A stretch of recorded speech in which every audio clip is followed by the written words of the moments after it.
Hello, everybody. Nice to have you all here with us today. It's Wednesday, 28th of February, 2024. We are in the leap year. Be careful, those friends who are in Ireland. You may have a chance to have a marriage proposal tomorrow. So be very careful. And also, we will celebrate Charles Kempf's birthday tomorrow. Finally, you have a birthday this year, Fire. Yeah, every 4 years, isn't it? Every 4 years, Charles has a birthday. This year there is one, yeah. Yeah, but for my Irish friends, be careful because tomorrow you may be caught in a proposal, a marriage proposal. So But I mean, why should they be? Why should they be careful?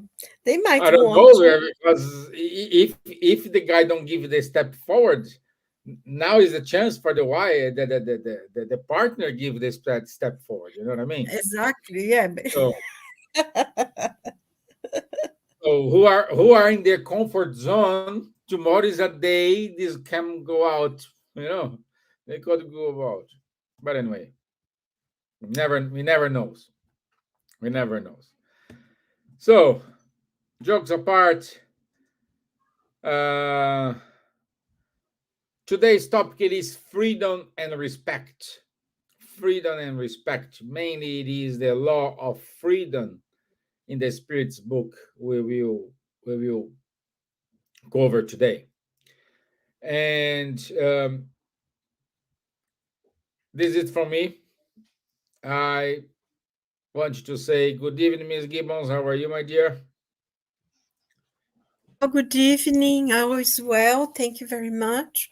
And I hope everyone that's with us today and will listen to us later are well as well. And, today is a very interesting topic, isn't it, that we're going to talk about. So it's good to have people's ideas about it and everything. So join in, ask questions, make suggestions if you're listening. And looking forward to today. Boa tarde a todos, bom dia. Nós vamos discutir um bom tema hoje, então participe, esteja com a gente. E tudo de bom e que Deus nos abençoe a todos. Thank you. Bonsoir, Charles. Bonsoir, Steven. Bonsoir. Hello. Good morning, good afternoon, good evening, everyone. Very happy again, as usual, as every week, to be here with all of you to talk about this topic, which is, I think, one very fundamental topic. This law of freedom and what it implies, respect amongst others, in order to enable us to live this life in full conscience and to motivate us to use our free will, which is a consequence of the liberty, of the freedom, in the good way, in order to progress for more happiness, more intelligence, and more goodness.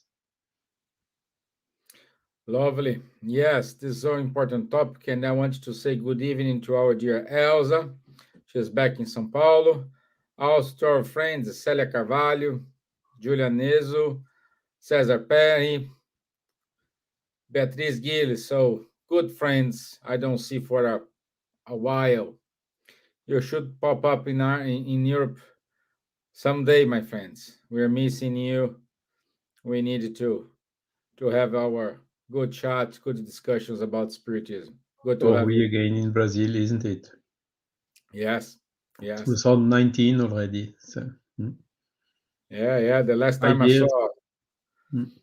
I saw Cesar Perry was in Vienna. I believe. It was a long time ago. Even older, huh? Yeah, long time ago. Okay. I just want to send a big hug to Julia Nezu, because she's a very dear friend. Thank you for the gift. And it's so lovely to have you here in Elsa. Hi, Cesar, how are you? And Celia, so a big hug for you both. Yeah, Julia, I saw her in Mexico. So It's more recently, more recently. But it's good to have you, Julia. Julia, thank you. Okay, first things first. Let me share my screen, and we show our short video today.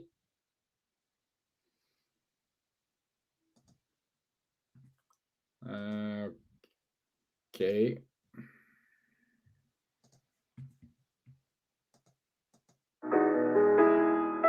You're not only to teach the way of the good, you are to act in accordance with the lofty principles that you proclaim. You are to dictate worthy directives to others, but you are to heed them as well. You are to proclaim the need for courage while sowing joy and blessings, even when you are misunderstood by all. Yeah, see, short video today. And let me remove this.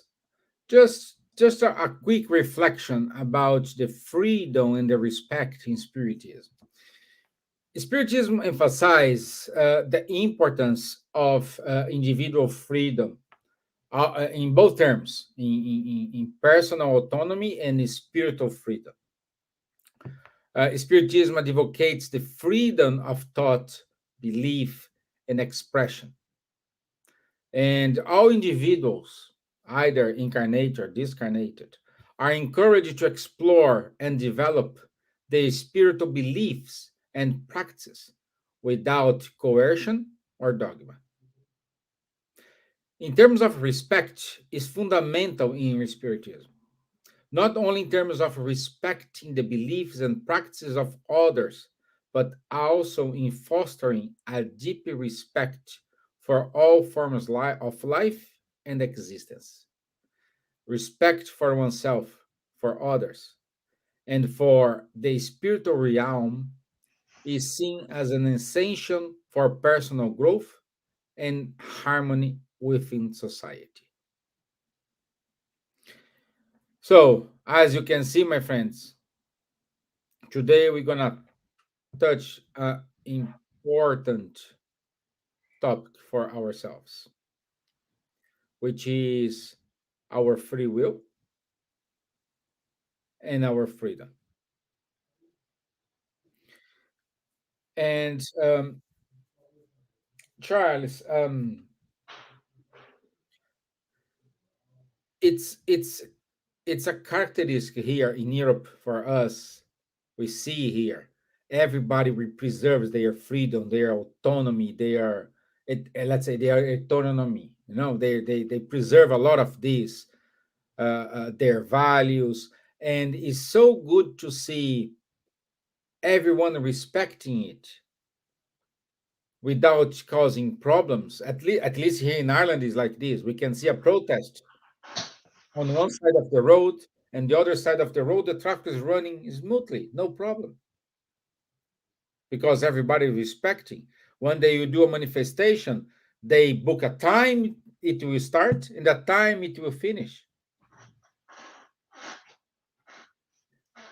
And from my background, I come from a place in which such event it is a mess. Is a reason for stop working entire day because you cannot get home. All the public transport going to stop. Everything is going to be upside down. It is a characteristic for the European to be more respectful and more diligent in their freedom. Steven, what you just told about when there are manifestations, it's not exactly like this in France, huh? Because most No, of the manifestations, they are blocking roads and fuel deposits and really doing things for messing everything up. Even the guy who needs to take someone in emergency to the hospital can be blocked or things like that, you know. So okay, no. it's not so ideal, at least here in France. Huh? Okay. But okay, yeah, I mean, in Europe, and I would add also North America, huh? we had very early, already in the 18th century, revolutions. The American Revolution, the British also Revolution, the French Revolution, 1789. And what was exactly the purpose of this revolution? It is exactly liberté, égalité, fraternité, we say in French. Liberty, equality, freedom, equality, and fraternity. So the first one is freedom. So it was clearly a reivindication for freedom to get rid of all these imposed regimes, authoritarian regimes, whether from the king, whether also through the alliance of the king with the religious leaders. So also to have this pressure coming from the religious leader, which were willing to control everything. And so this was, of course, always subject to abuses. And that is exactly what motivated the people to say, it's enough, we won't get rid of those things, we don't want those things anymore. But even so, you see, French Revolution was 1789, but it took more than a century until France had a more or less stable democratic regime with the Third Republic. It was more than a century. Now, what do we see today, nowadays? We see a lot of regions or of countries where this culture is maybe not so strong, and where still are surviving authoritarian regimes. We can, for instance, see US or North Korea or Venezuela in Latin America, a little bit everywhere. We have this strong authoritarian regime. So why did we start in Europe before those other countries? And why sometimes in Europe there were some, how do you tell that in English? Recaídas, Stevan? Fallback, yeah. Fallback, like the Nazi period, which was also an authoritarian regime. Also like what we can see nowadays in some countries, the people are voting for authoritarian leaders who are squeezing the liberties, the democratic principles, like it was the case not so long ago in Poland, like it is still the case in Hungary, and while like the risk, or in Italy, and like the risk is also still existing in some other countries. So you see, it is really how to say an oscillation between freedom and authority.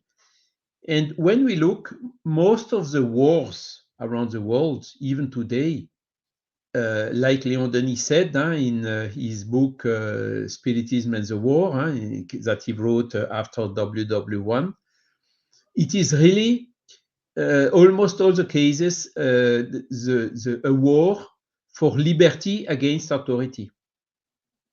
And even in the Spirit book, there is in the law of liberty, law of freedom, it's in the book 3rd, chapter 9, talking exclusively about the subject we are treating today.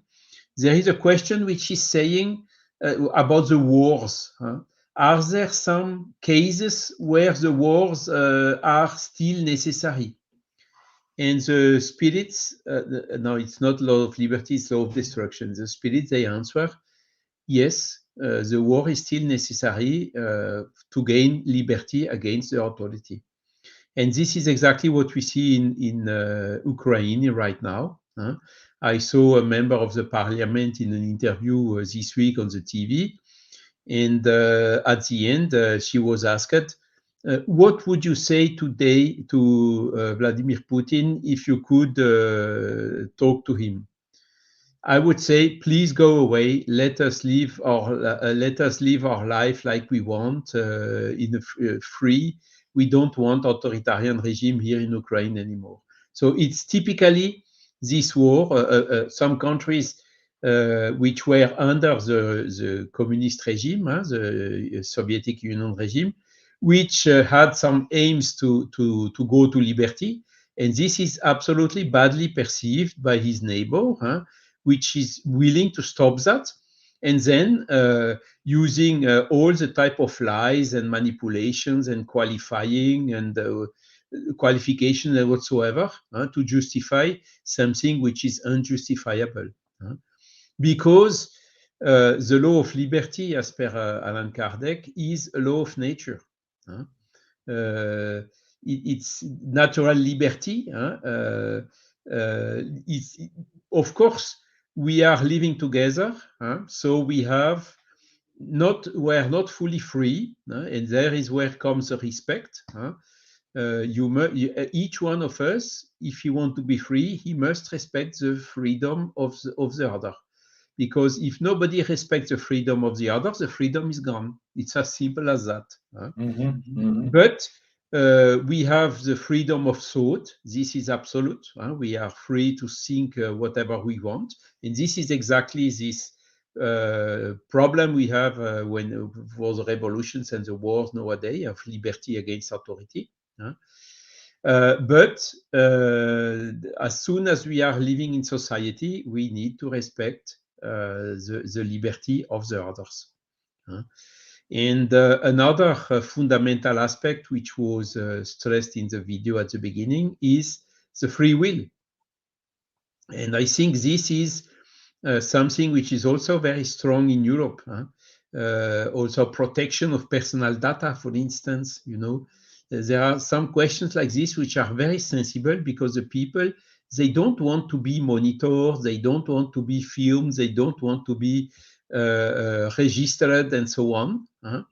And they are very attached to be free to do what they want without being watched by the government or whatever.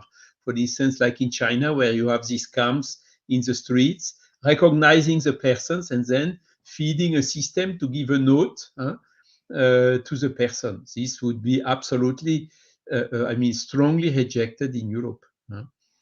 But okay, I think since it's a natural law, as per the Kardec spirits book and the answers given by the spirits, it will end up prevailing everywhere. And this is what we see.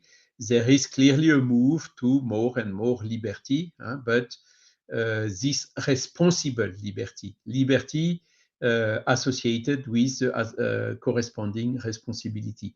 And that will be this real, true, strong, autonomous regime against the heteronomy, this subject you like also very well, Stevan, isn't it? When all the people, all the humans will do the good by their free will use their free will for doing good and not doing bad or evil anymore. And that will then be also a sign of the transition from this world of expiation and trials to the world of regeneration. Thanks. Good. Wow. Yeah. Thank you. And also, I want to say good night to our friend Ruben de los Santos in Uruguay. Good evening, my friend. And my dear Silvia, just taking Oh, yes.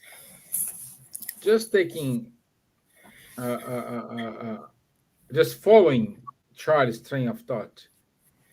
I'd like to go to question 835 from the Spirit's book, in which Kardec asked to the Spirit, is freedom of conscience a consequence of freedom of thought? Well, the answer of the spirits, as usual, very concise, very objective. And what they say is conscious inner thought that belongs to man, like all his other thoughts. So in a way, the answer that Charles gave was really overreaching, and it was very interesting because it includes so many things. No one can impose on us a way that we should think. And Charles, talked about revolution and some changes. And there are times in which people are very oppressed because they are dictators, and usually they use terrible violence against people, and they impose the way that they want on other people. But this is very superficial because if we look throughout history, they never last, because there's so, you may impose your way, and I think sometimes fear of the consequences, and usually is because it's very, very violent. People fear for their safety, maybe the safety of their own families, and so they will maybe for a while put up with some ideas and things. Those who are, more influenced by things, they might even begin to believe on that. But there will be always few people who will not be imposed upon what they believe, what they think. There is not going to be change because that's strong in their own. And I think, the answer that the Spirit says in question 836, and he said, is there any barriers against freedom of conscience? So you cannot impose on other people, because what they believe, if it comes deep down on them, is a question of principle, of character. Even though they may not say it, they will keep to themselves, but within themselves, they will always have that different way of thinking, even though maybe appearances will be different. And I think if there is anything that can illustrate this, was the, how many hundreds of years we had the Inquisition in Europe, which was one of the most imposing ideas on people, forcing them by all sorts of means. And we know, excommunication of 7 generations of the family. And for us nowadays in the modern world, we don't quite understand the weight that these things had. But, going back to 14th, 15th century, those were very weighed heavily. You would be isolated from society, you wouldn't be respected, you couldn't even get a job. So it meant, almost the destruction of your life and your family. But even those things, it ended, because I think God gave us free will, gave us the power of thought, gave us the power of conscience, and we can be imposed upon for a while, but will not last.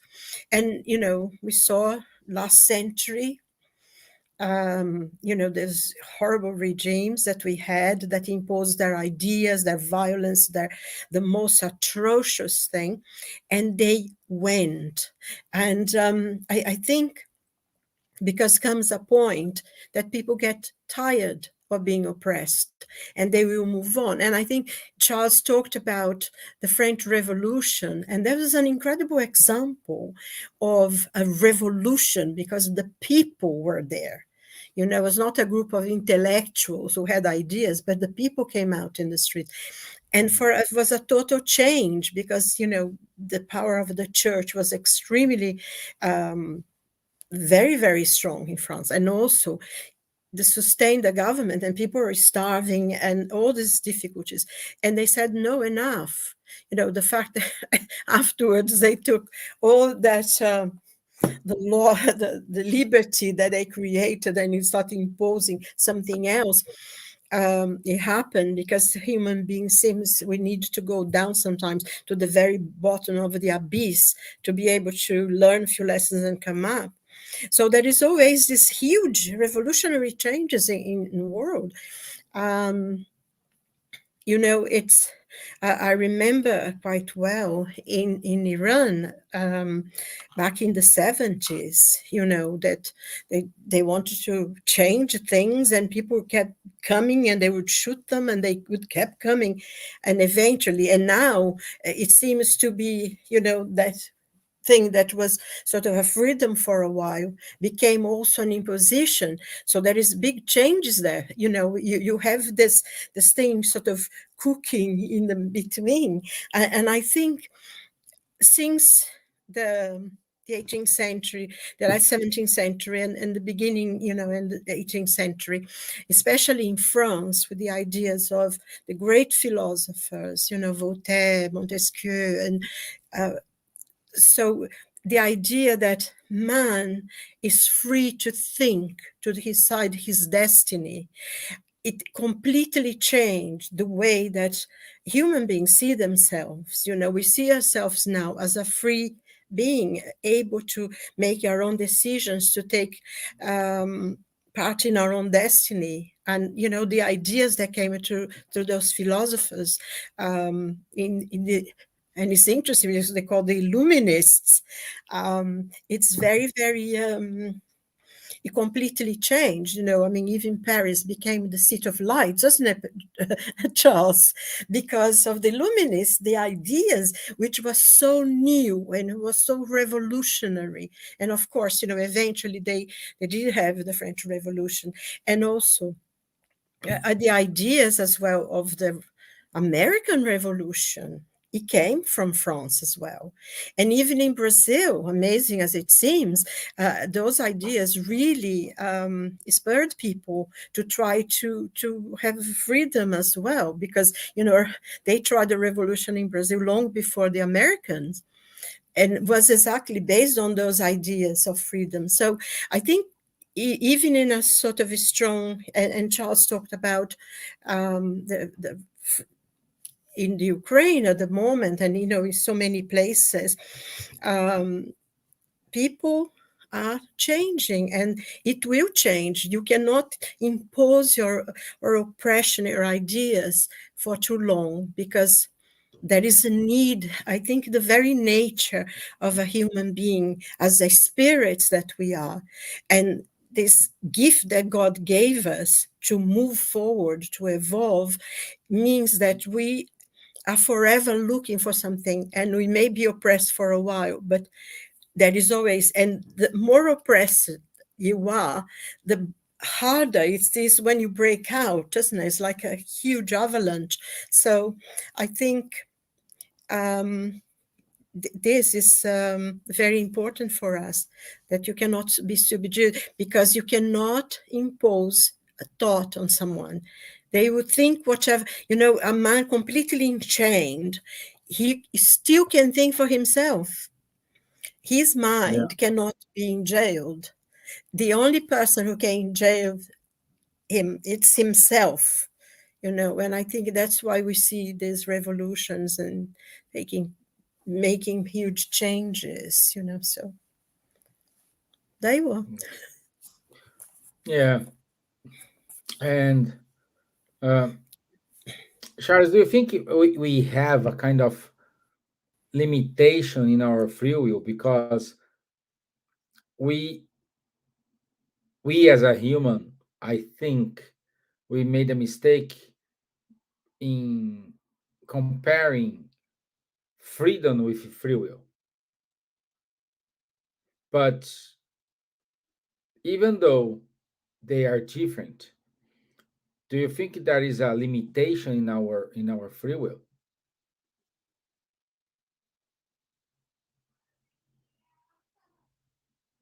You're not mute, Charles. Yes, because freedom and free will, you gain them with evolution. If you want to be, in order to be free, you have to want to be.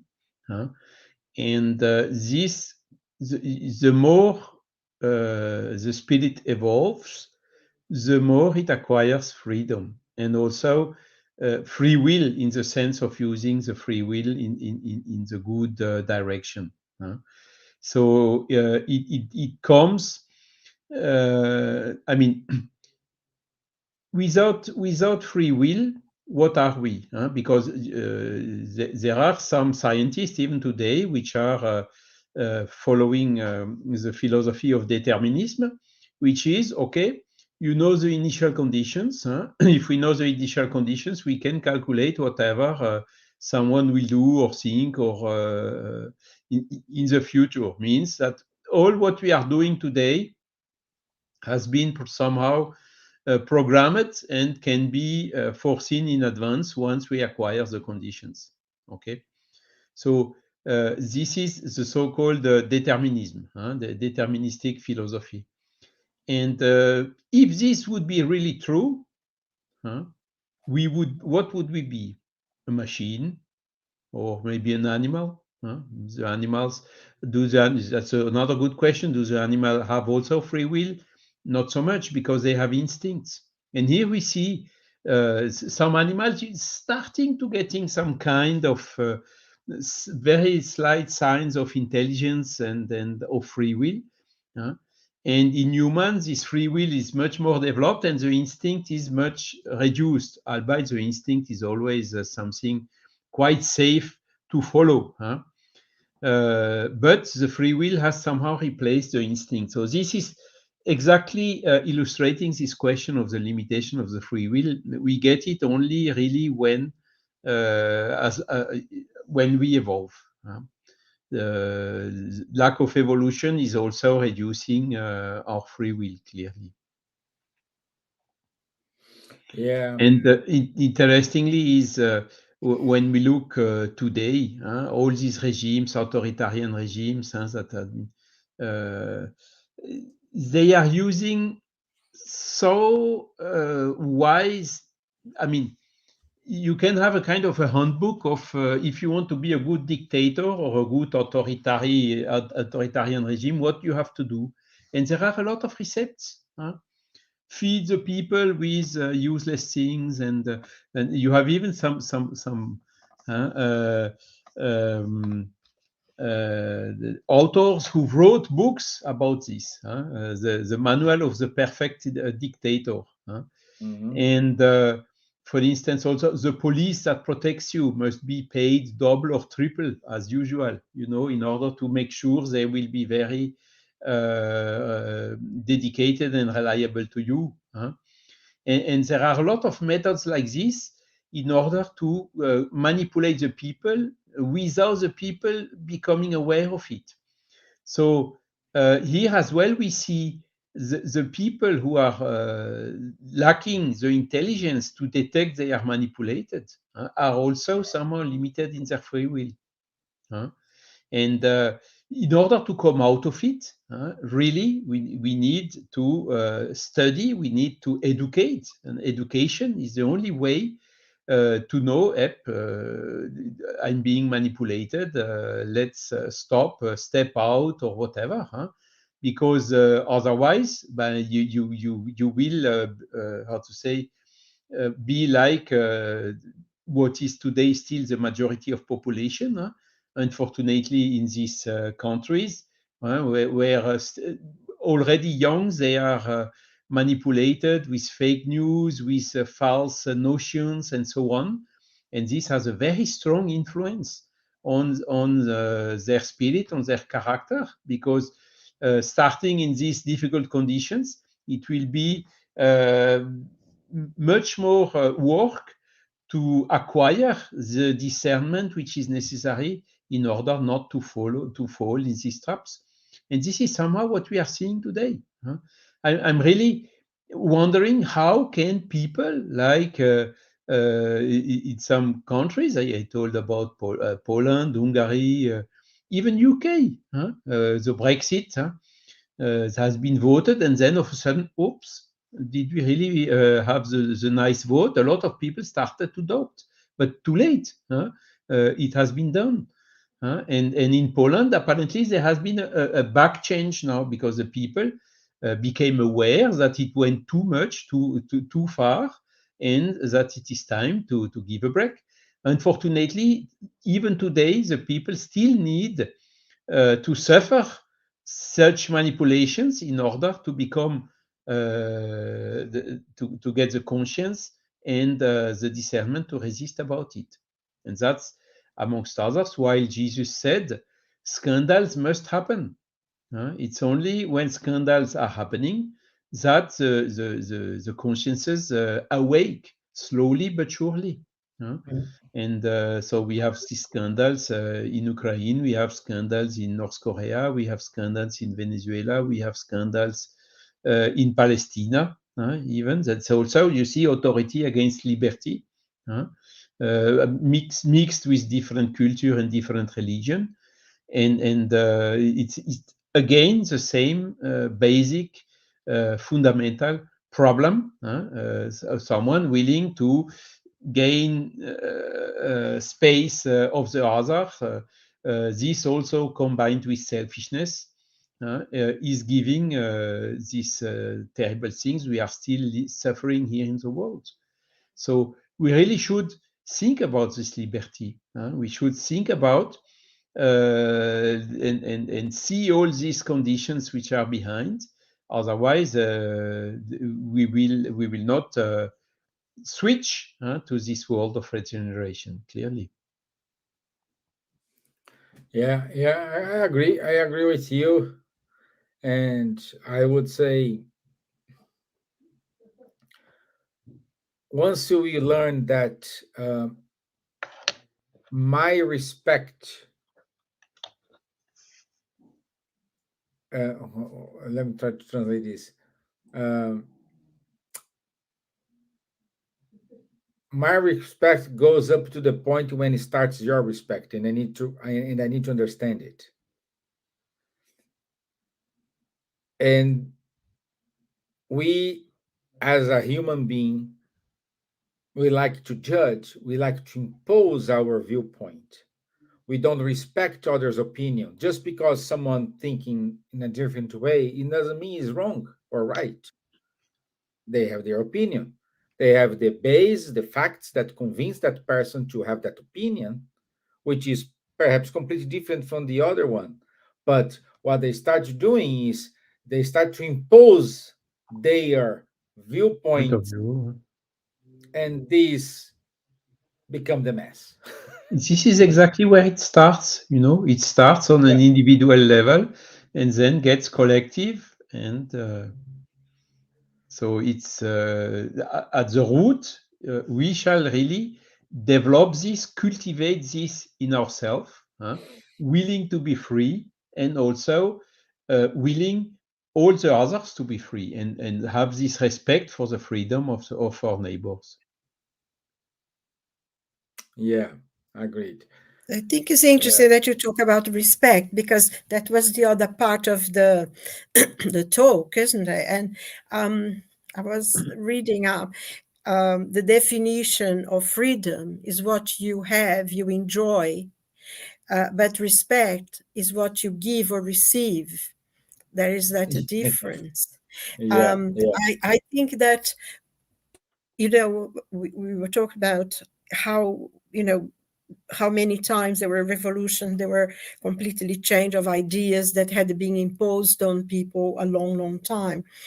And I think the history of England itself is very, in some ways, is quite interesting, and it's quite special, because whenever they wanted to impose quite a heavy thing, they said no thank you, and they forced the king, going back now to the 13th century, to sign the Magna Carta, that the king could not impose on the people his own desire. So they created the parliament and all this sort of thing. But then when the church started being very, very, trying to impose their own ideas here, they just said, no, thank you. We're going to change the religion, and destroyed the monastery, took all their money, because they were quite rich and powerful.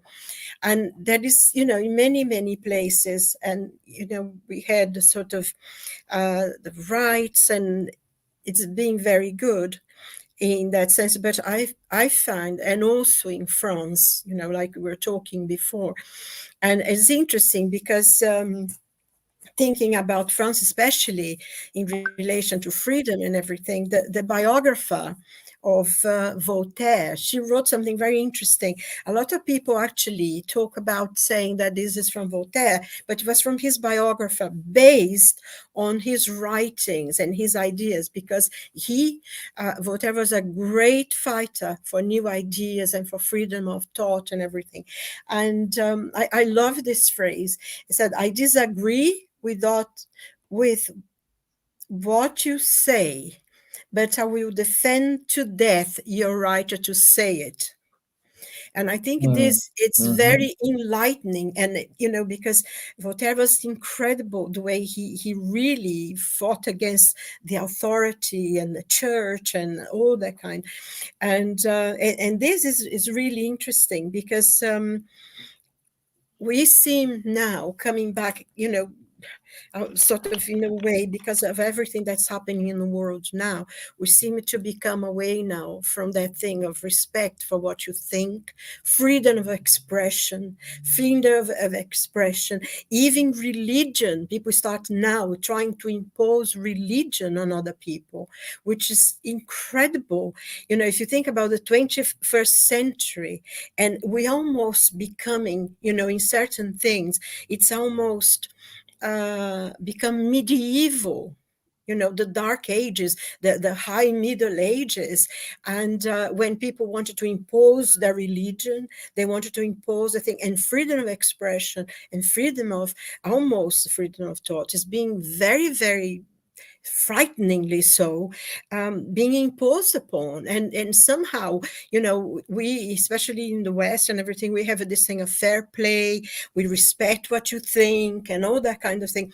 Now I think we need to stand our ground, otherwise we'll be wiped out. And based on many things that throughout centuries people have fought for and we have achieved.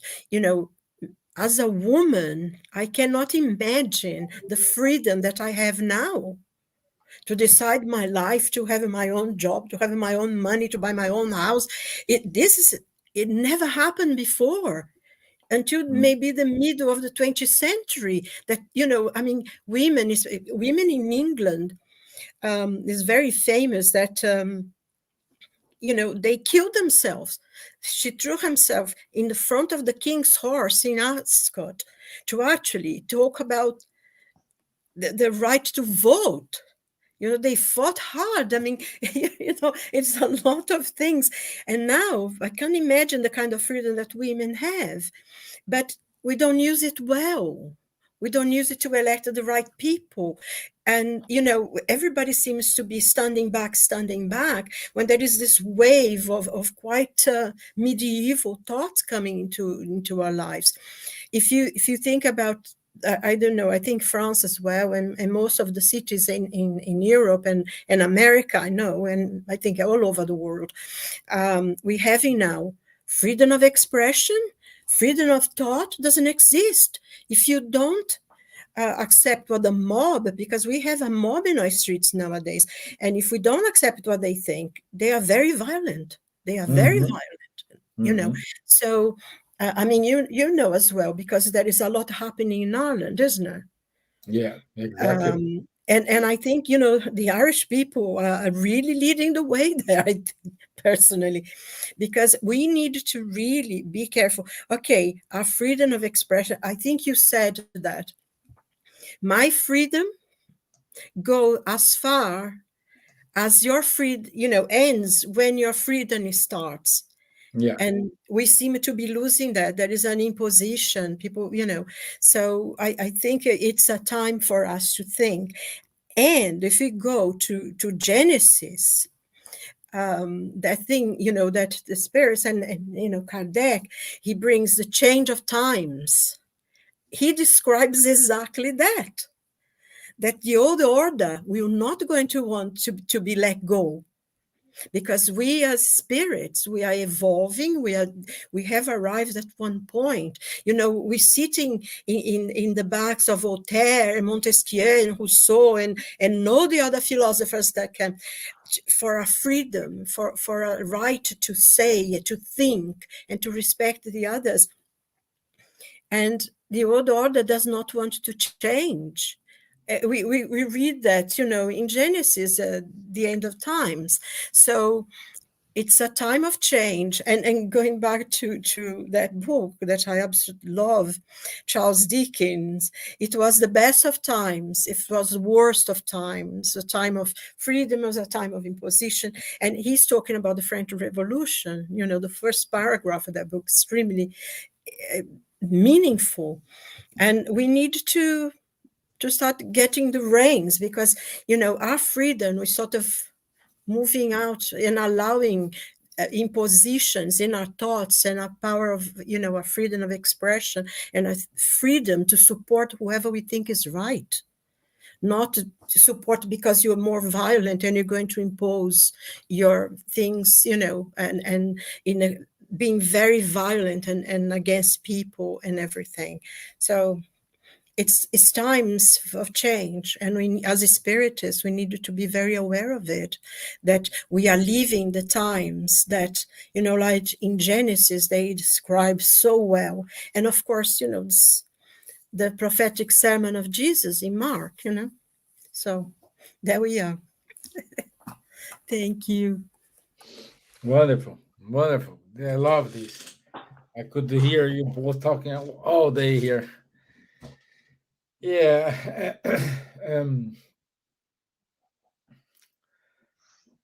it's it's good to know we have this such conscious.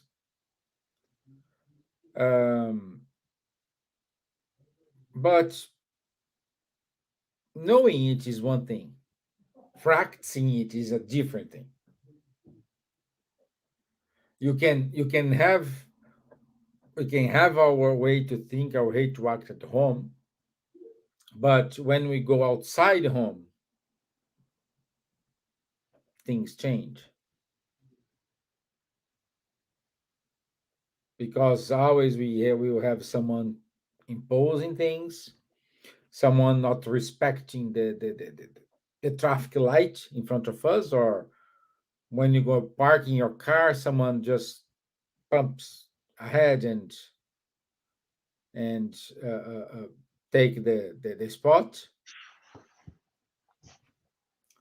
Uh, when we go to shopping, for example, we want to buy bananas, but when we arrive home, we bought bananas, pear, an iPhone, a car, and and you were on mute, just, and a lot of things, and you forgot to buy the bananas because someone is imposing, someone is trying to.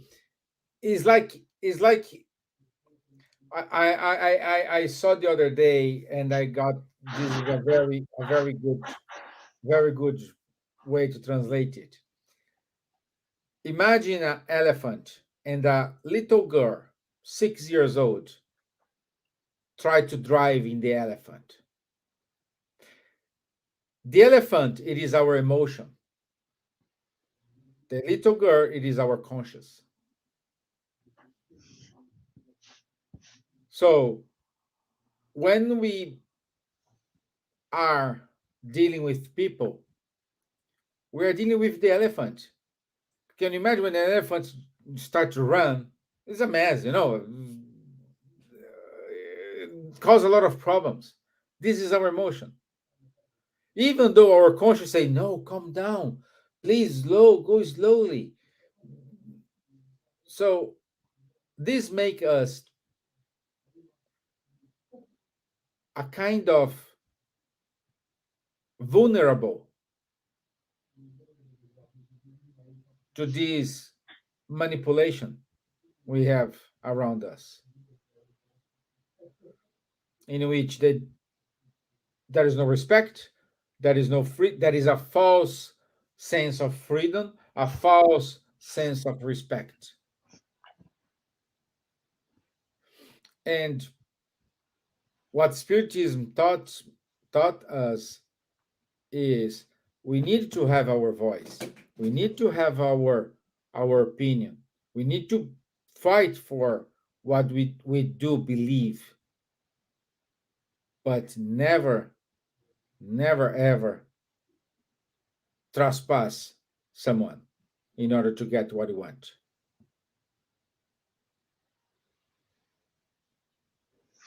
This is why, Stevan, today we talk about emotional intelligence and even better, spiritual intelligence. We talked a little Yeah. bit about it recently. And this intelligence is what is needed exactly, not to be manipulated. If I go to buy banana, why should I buy an iPhone? I can have 100 people willing to sell me an iPhone, saying it's for free. I will win, don't promising the moon and whatsoever. I will say, sorry, I don't need an iPhone. I just want a banana. Huh? We have to be, how to say, uh, a lot of people are influenceable, suggestionable, huh? And this is exactly advertisement and whatever, which works these things.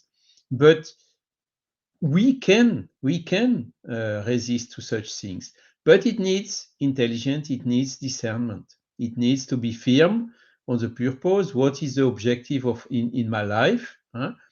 The spiritist answer is very clear. You have to progress as a spirit, not only in intelligence but overall much more in goodness, huh? Mhm. The respect of others goes also through the respect of our planet. Huh? Why should I consume without need? And having this type of ideas well thought about, well, how to say, digested in our mind, these are the protections we need. Huh? Of course, the challenges are a lot. And now you have AI, huh? AI willing also to influence you. As soon as you search something, you are receive suddenly a lot of advertisement about it. So when this happens to me, I'm just laughing. I'm saying, okay. And most of the time, when I look for something that I really need, I go look by and I receive advertisement after. It's too late. Sorry, my guy. You know, if you know what you want, and what you don't want, huh, of course, you have also to be open and to listen to wise advices. You don't need also to, I do only what I want and nothing else. And this is exactly all what is about this spiritual intelligence nowadays. This is really what you have to promote, what we have to encourage. Again, if we want to progress in this freedom, we need also to progress in this type emotional and intellectual and spiritual intelligences. Because you talked about an elephant. The elephant is a wonderful animal, isn't it? When you look the behavior of the elephants, it's amazing. Huh? Behaving really in an we should take example from them from time to time, you know. And so this is part also of this humility that we need. Yeah, yeah. And you, my dear Silvia, what's your final thoughts?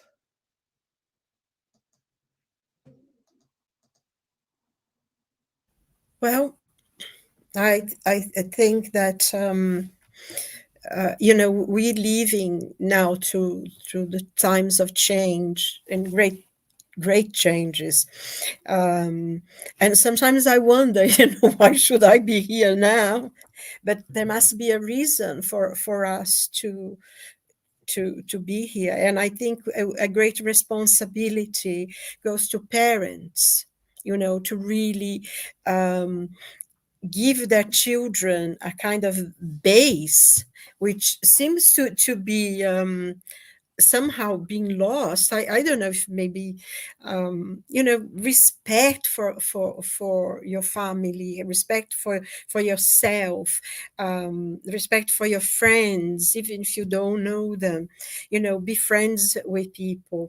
And nowadays, because people are always so busy, it is always on the phone, and it's wonderful. I love technology, but I think sometimes it's too much. There is no conversation. There is no. So it's easier for a child nowadays be influenced by someone they don't even know, and completely oblivious of what the parents are doing.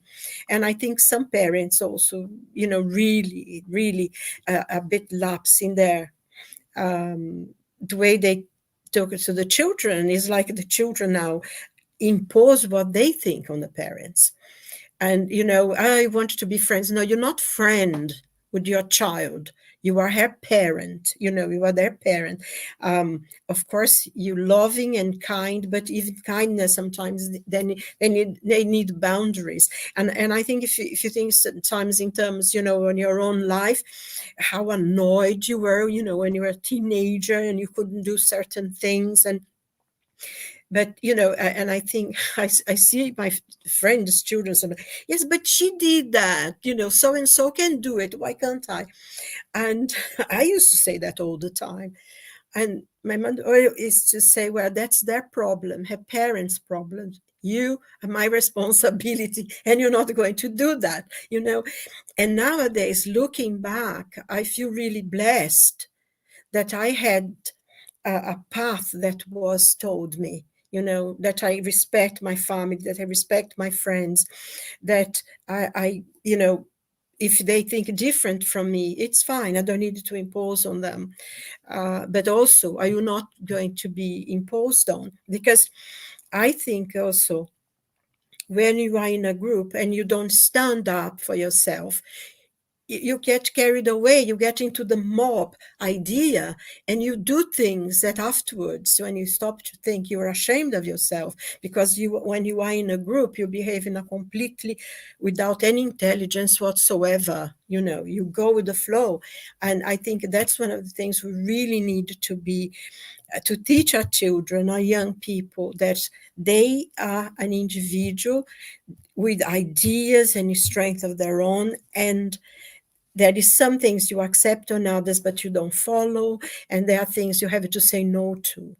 And because respect and comes, if you don't respect people, you don't give them the freedom to be who they are. And basically, having freedom means that you respect the person and you allow them the space to become the best part that they can be, and they do the same to us. And I think sometimes it lacks in our society, but we are changing. It's all the process of transformation of our planet, and hopefully next time when I reincarnate here, it will be a lot better. No way. Well, So yeah, looking forward to that. yeah, let's not forget that's our next carnation started today. I know you're telling me. Actually, there is just to close. There is a very interesting quote from my favorite Voltaire. I took him today as an example. He says, "Every man is guilty of all the good that he did not do." Yes. Wonderful. This is the hell conscious. Yes, what the good that we do not do, we are guilty of. And actually, isn't it interesting? That's exactly what the Spiritist doctrine says. That is a quote in. I know this makes sense in Portuguese. I don't know if this makes sense in English, but the hell is full of good intentions. Yes, yeah. And exactly, yeah, there are a lot of, it's true. Hello, Hipólito Ribolo, Luviem, Tara from Pacific Northwest. Good to know, This Tara. is in the west coast of America, isn't she? Pacific Northwest. Seattle, around that Yes, area, Washington Seattle. State. Yeah, perhaps somewhere from Washington State. The power of the internet. Brilliant. This is why we're here. This is make us to keep going with the show 4 years in a row and try to spread the spiritism in English, reaching out people outside of our boundaries here. So that's amazing.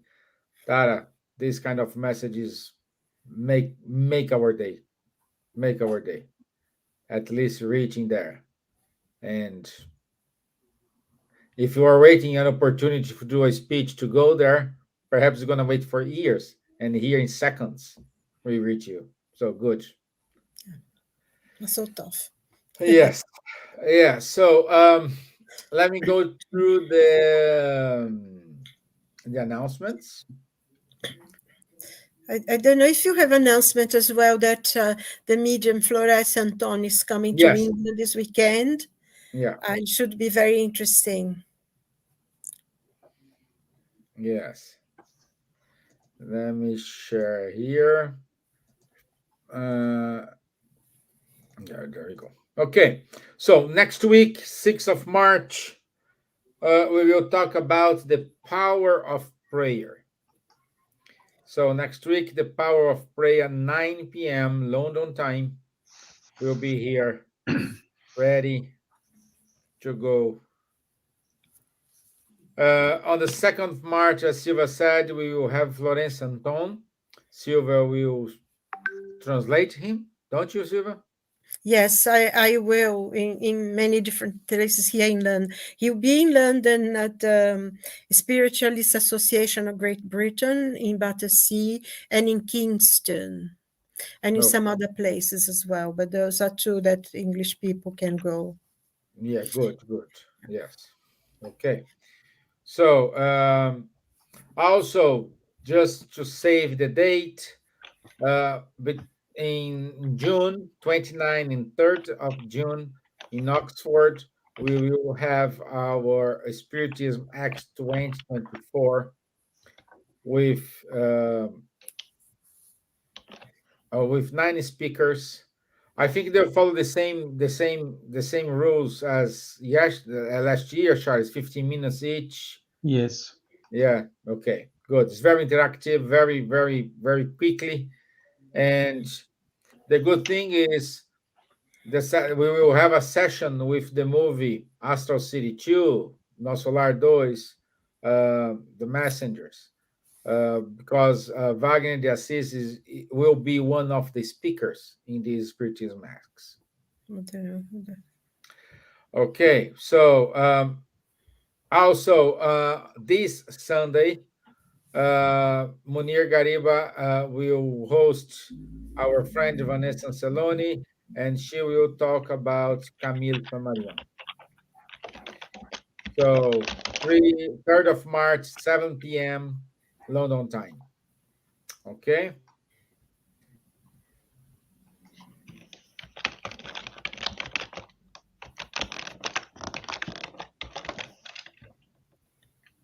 Okay, I think my internet. Yeah. We have more people talking about Camille Flammarion, but as we said, every first Sunday of each month. There is a new edition of the Spiritism magazine in English. So you can go to spiritismmagazine.org. It's free, so you can download, you can read it, listen to our Kardec Radio. Thanks to Kardec Radio, we are reaching many people around the world.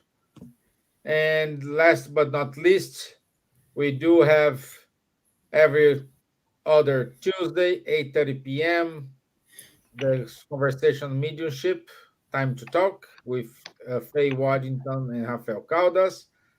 And every Monday, 8 p.m. UK time, we will have the study of the book Astral City with Ebony Paris.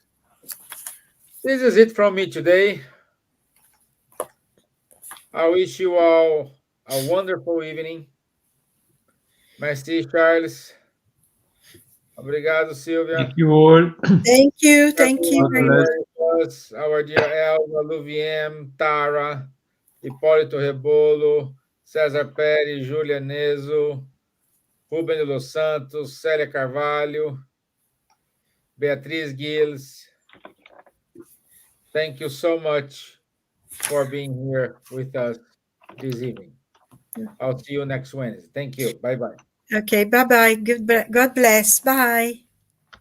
Bye-bye.